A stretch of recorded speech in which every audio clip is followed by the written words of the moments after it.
Paschal Randolph was born October 8th, 1825 in New York City. His early life was marked by significant challenges and hardships. His mother, Flora Beverly, was of mixed English, French, German, Native American, and African ancestry. She passed away when Randolph was only 5 years old, leaving him effectively orphaned. This loss thrust him into a life of poverty and struggle in the notorious 5-Point Slum District of New York City. After his mother's death, Randolph was taken in by a half-sister, but the environment was far from nurturing.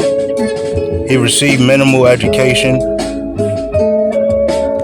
To survive, he worked various jobs, including as a bootblack, a dyer, a barber, as well as a ship's cabin boy.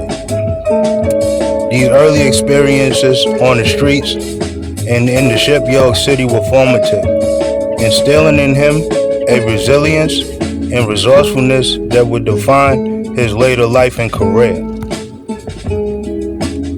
At the young age of 15, Randolph ran away to sea, seeking a means to support himself. His work as a sailor took him on extensive travels across the globe.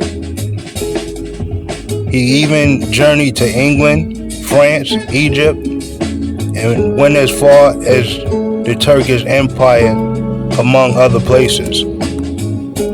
During these travels, he developed a deep interest in mysticism and the occult, studying with the local practitioners of folk magics in various religions. These experiences significantly influences his later work as an occultist and spiritualist and herbalist.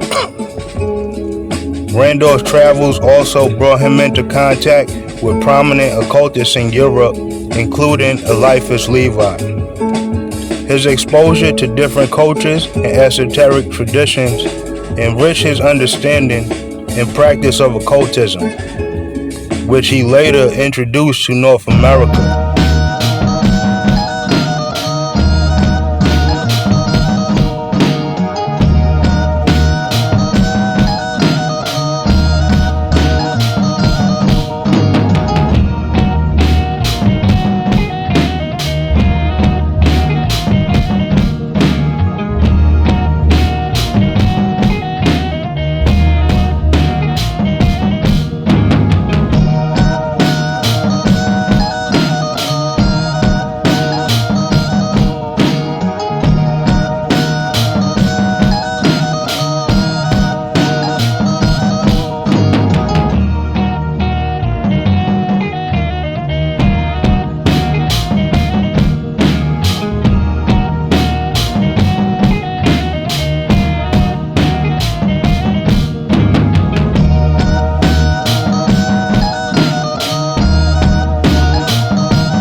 Paschal Randolph's initiation into the Rosicrucian order is a bit of a mystery.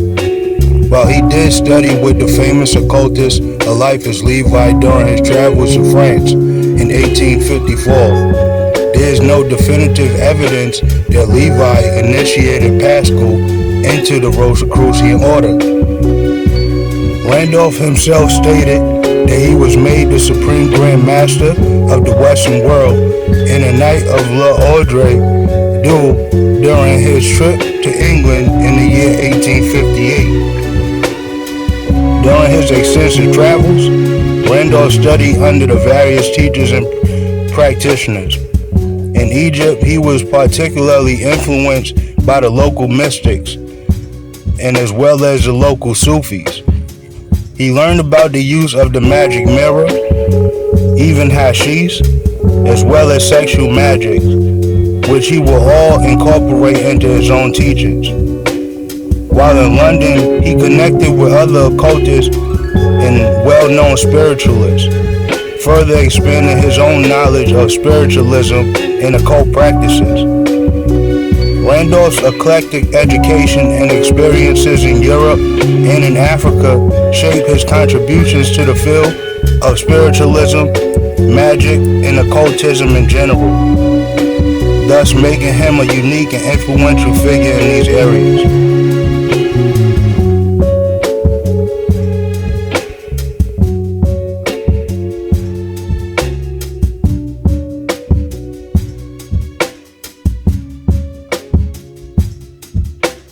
When Paschal Randolph returned to the United States in the year 1855, after his travels to Europe and Africa, he faced a complex environment.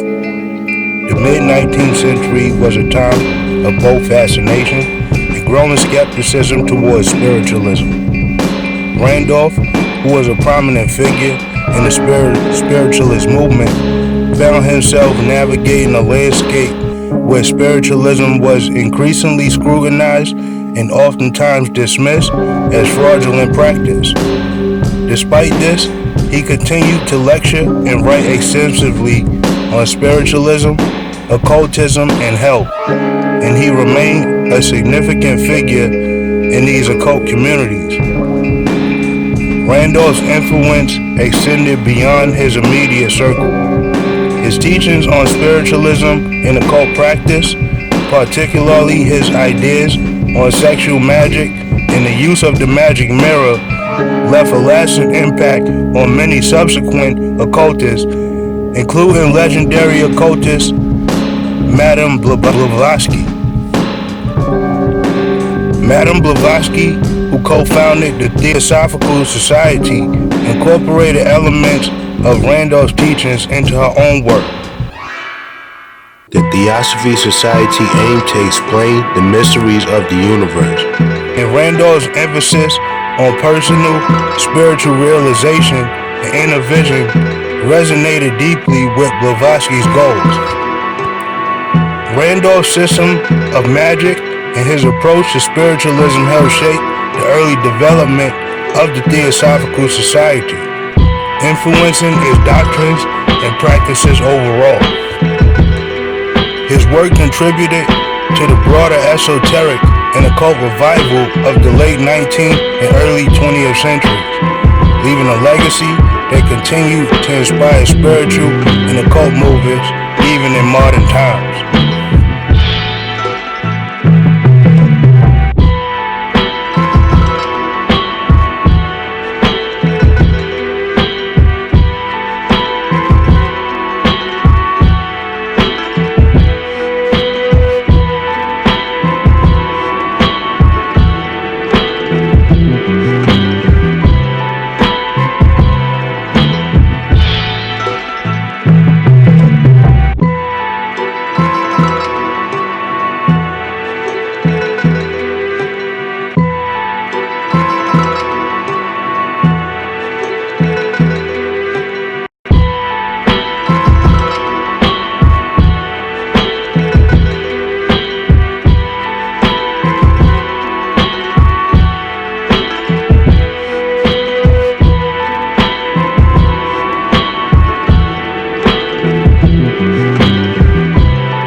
sex, secrecy, and liberation in modern Western esotericism.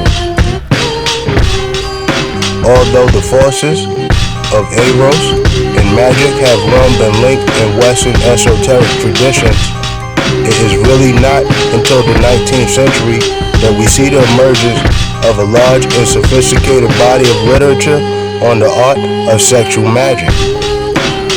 This article examines the rise of sexual magic in the late 19th and early 20th century, placing it in the context of the larger discourse surrounding sexuality in American and British society of the Victorian times.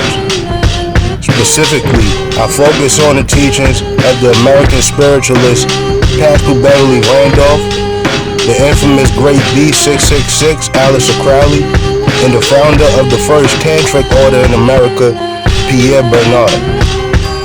Following the lead of Michel Foucault, I argue that this new literature on sexual magic was part of the larger interest in sex that pervaded Victorian culture.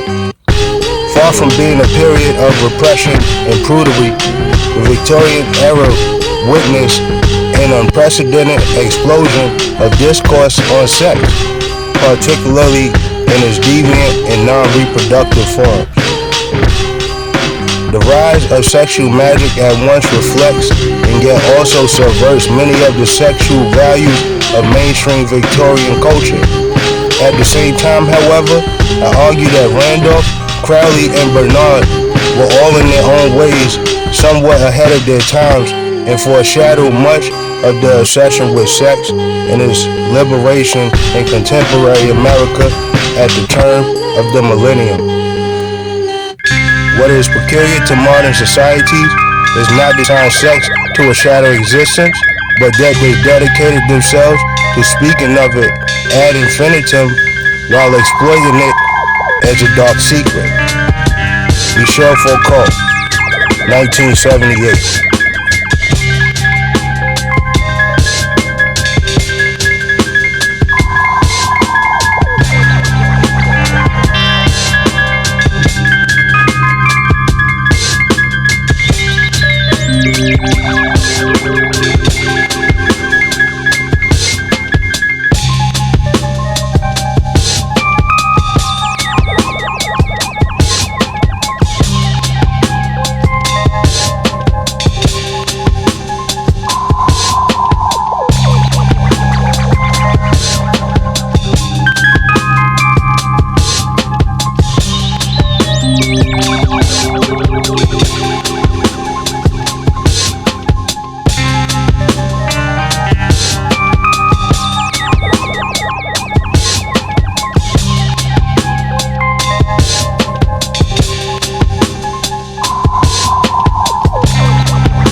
Paschal Randolph was a pioneering figure in the 19th century who significantly contributed to the medical and occult use of cannabis and also hashish oils. His work in this area was multifaceted, blending his roles as a medical doctor, occultist, and spiritualist. Randolph was one of the earliest and most prominent advocates for the medicinal use of cannabis in the United States. He and his wife, Mary Jane, who was a Native American healer, developed and patented various cannabis-based medicines. These included aphrodisiacs and treatments for nervous exhaustion, passional excess, and other ailments. Randolph's formulations often distinguish between the effects of different cannabis compounds, which suggests he may have understood the different impacts of CBD and THC long before these terms were scientifically defined. Randolph's approach to cannabis was holistic. He believed in its potential to cure a wide range of physical and mental health issues. He imported high-quality cannabis extracts from Middle East and emphasized the importance of using pure, unadulterated products and herbs. His writings and advertisements in newspapers and medical journals promoted cannabis as a grand secret of medicine, capable of restoring one's health and vitality. Paschal's influence on the reefer madness scale. Despite Randolph's positive contributions to the medical use of cannabis, the early 20th century saw a dramatic shift in public perception. The reefer madness scare, which began in the 1920s and 30s, was fueled by a combination of racial prejudice, economic interest, and sensationalist media and propaganda. Figures like Harry Anslinger, the first commissioner of the Federal Bureau of Narcotics, played a significant role in demonizing marijuana. Anslinger's campaign pushed the belief that using marijuana was the cause of violence, crime, and decay. Randolph's earliest work inadvertently contributed to this hysteria in ways. First, the widespread use and awareness. Randolph's extensive promotion and distribution of cannabis-based medicines helped to popularize the drug. As more people became aware of and used cannabis, it became a target for those looking to control and regulate substance. Second, association with the occult and other exotic practices. Randolph's connections to the occult and his use and promotion of cannabis in spiritual and mystical contexts added an element of exoticism and fear. This association made it easier for anti-marijuana campaigners to paint the drug as dangerous, foreign, and ultimately exotic. Third, medical claims and misunderstandings about marijuana. While Randolph's claims about the benefits of cannabis were based on his observations and experience, they were often not always scientifically backed. This lack of rigorous scientific backing made it easier for opponents to dismiss cannabis use as a legitimate medicine and instead portray it as a harmful drug. The transition from Randolph's era of medical cannabis use to the reefer madness scare highlights a complex interplay between medical research, cultural perception, and regulatory actions. Randolph's pioneering work laid the groundwork for understanding the cannabis medicinal properties, but it also set the stage for the backlash that followed in the 1920s and 30s.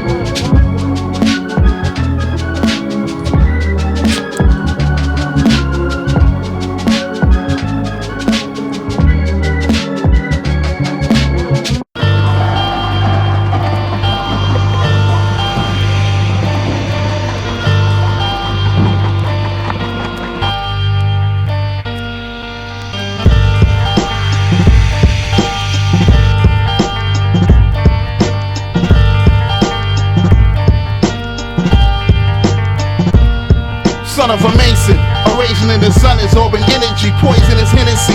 Got me slurring out my ministry, there's many gins in me. Work to Allah, they all crazy. The Lord raised me to blaze trees, so all praise me. The Parker Basie on my back, the history's raw. Seen the Lord on my mystery talk. My shit's in the store, online, people saw in HD.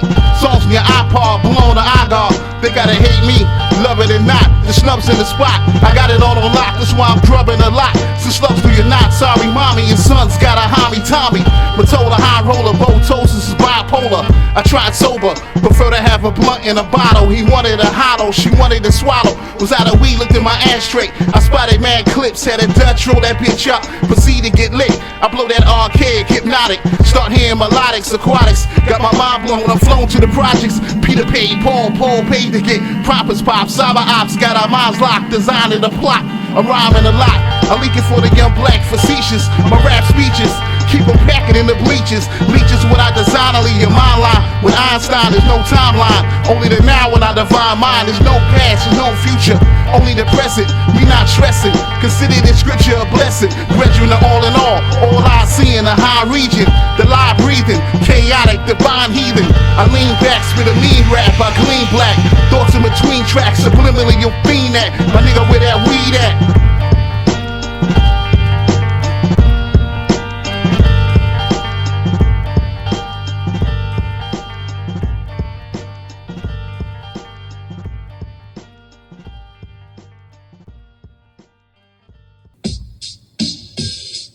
Aleister Crowley's time in Egypt in 1904 was pivotal in the development of his religious philosophy, Thelema.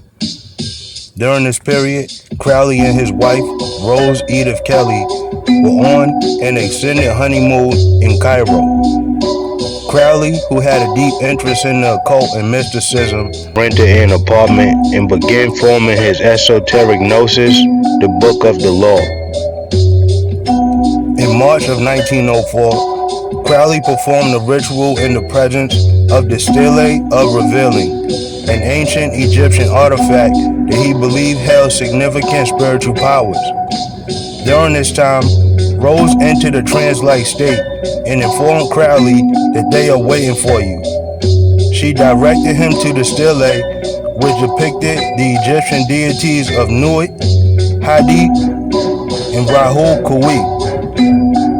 On April 8th, 9th, and 10th, Crowley claimed to have received a series of communications from a discarnate entity named Iwas. These communications were transcribed into what became known as the Book of the Law, or the Liber al-Velahi.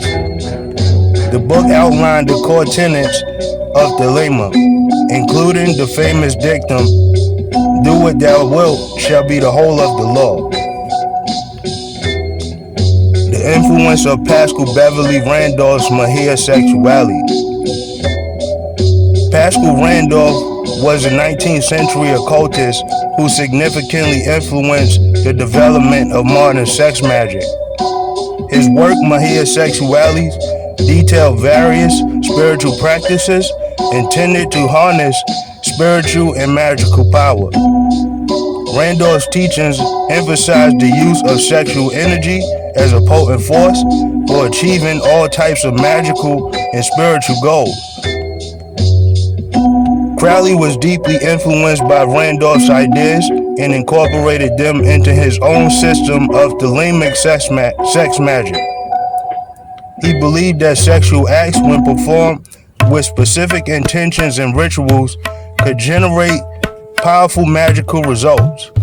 This concept became a cornerstone of Thelemic practice, where the union of opposites, masculine and feminine energies, was seen as a means of achieving spiritual enlightenment and manifesting one's true will.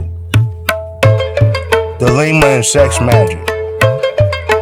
Crowley's adaptation of Randolph's work in sex magic involved elaborate rituals that combined sexual acts with ceremonial magic. He wrote extensively on the subject, detailing various techniques and practices in works such as the Liber Aleph and Magic in Theory and Practice. These writings explored the use of sexual energy to create a magical child, a symbolic representation of the practitioner's desired outcomes. Crowley's integration of sex magic into Thelema was revolutionary and very controversial. It challenged conventional moral and religious norms, advocating for the liberation of sexual expression as a path to spiritual and magical empowerment. This aspect of Thelema continues to be a defining feature of Crowley's legacy and influence in modern occult practice. Crowley's time in Egypt and his subsequent development of Thelema and sex magic were transformative, blending ancient Egyptian symbolism with innovative occult practices.